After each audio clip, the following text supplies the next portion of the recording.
Joining me now in the studio is Bilal Bağ. He's an analyst at the think tank, the Global Public Policy Institute. Welcome, Bilal. First of all, we heard what Recep Tayyip Erdogan had to say. He's trying to reassure the citizens of Turkey. In your assessment, how serious is the situation? The situation is quite serious. It's kind of shocking because the lira lost value against the dollar, against the euro of around 35 to 40%. That is enormous. From the beginning of this year, imagine if you are a businessman in Turkey and you have a loan, you have to pay almost the double back. That is a serious question.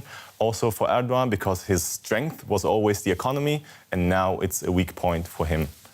And one reason for this currency crisis, of course, is the dispute between the United States and Turkey. And Recep Tayyip Erdogan has gone so far as to say, I may start looking for other allies. And analysts think he might mean Russia. How likely is that?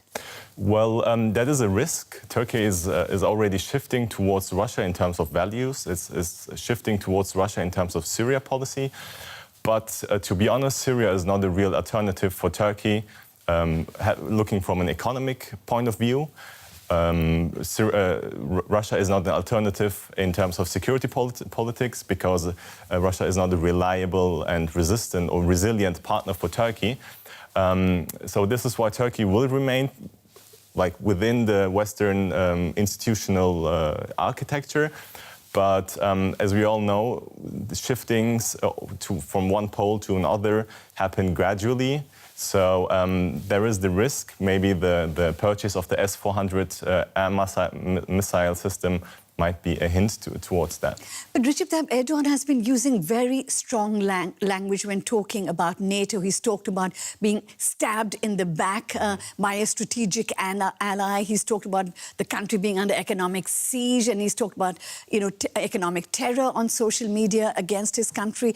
How worried should NATO be about such comments and Turkey as a reliable NATO ally?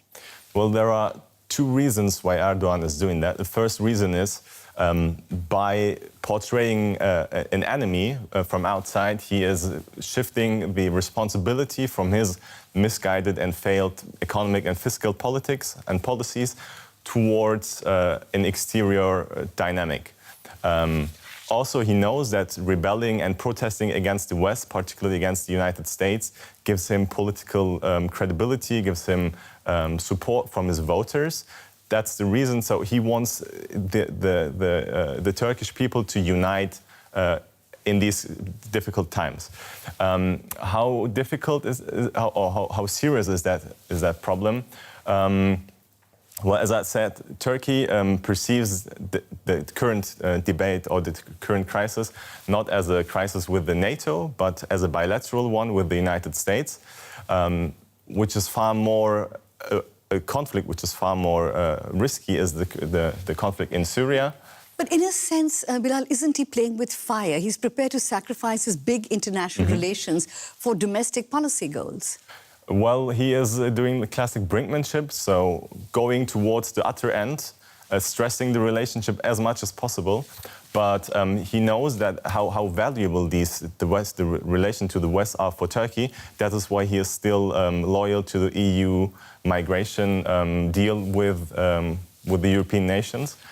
So he tries kind of to balance out, to shift the responsibility, but still be loyal to key deals. Right. Bilal Bağ, an analyst with the Global Public Policy Institute. Thank you very much. Thank you.